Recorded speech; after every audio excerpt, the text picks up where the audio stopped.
About 2 weeks ago, it went viral when Spider-Man fought cops in Times Square. The New York Times interviewed many of them, looking behind the masks. They talked to a Mexican Elmo, an Ecuadorian SpongeBob, a Colombian Statue of Liberty, and another one from the Dominican Republic, Peruvian Toy Story characters, a Moroccan Spider-Man, a Colombian penguin.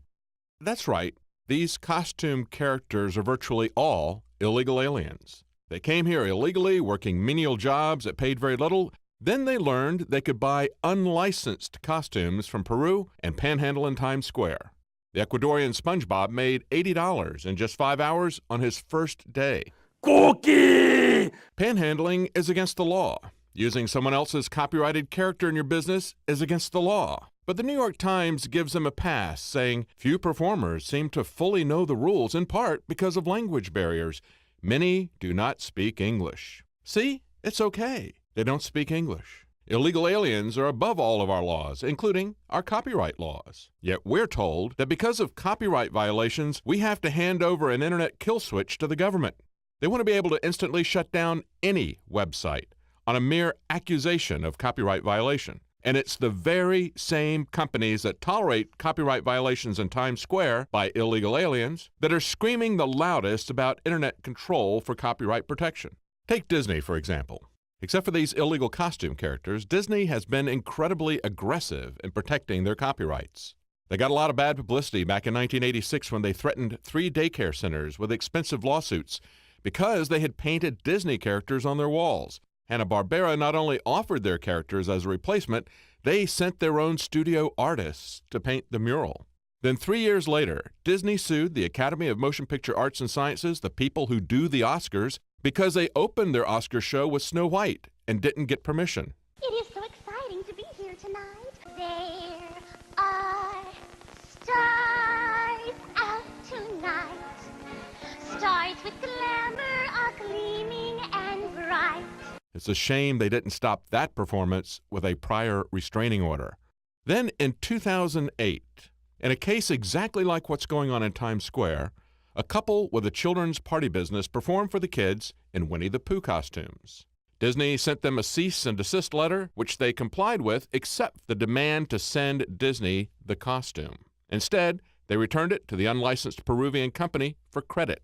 The same company illegals in Times Square prefer to get their costumes from. Disney slapped the couple with a $1 million lawsuit, plus attorney's fees. And at the time, Disney said this: without firm licensing agreements, the company noted, it cannot control the quality and nature of the performance, the quality of the costumes, or the quality and background of the individuals providing the performance.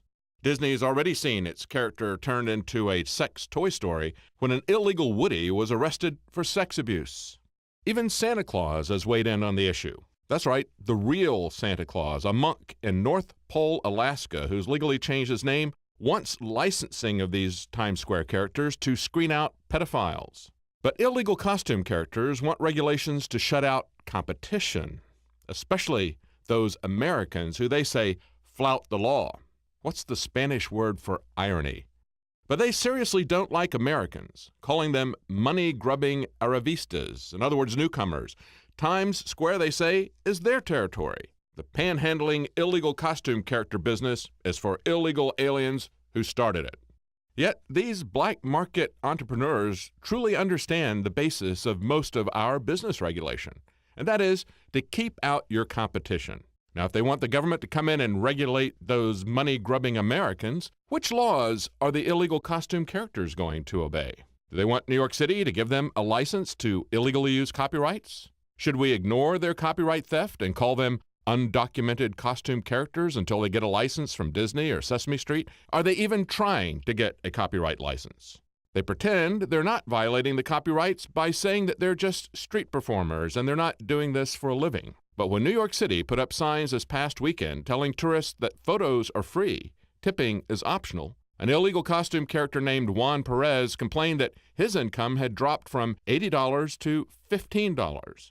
Another, Claudia Arias, said, "We need to unite so people can see that this is our legitimate way of supporting our families." But wait, I thought they weren't doing this for money, because that would be panhandling and copyright infringement. Now that the illegal costume characters have been caught in a lie, they're going to unite, and they're going to create a union so they can have political clout in town hall. They've turned to La Fuente, an organization that has a history of lobbying in favor of illegal activity and demanding rights for those who actually flout the law. Illegal characters are above the law.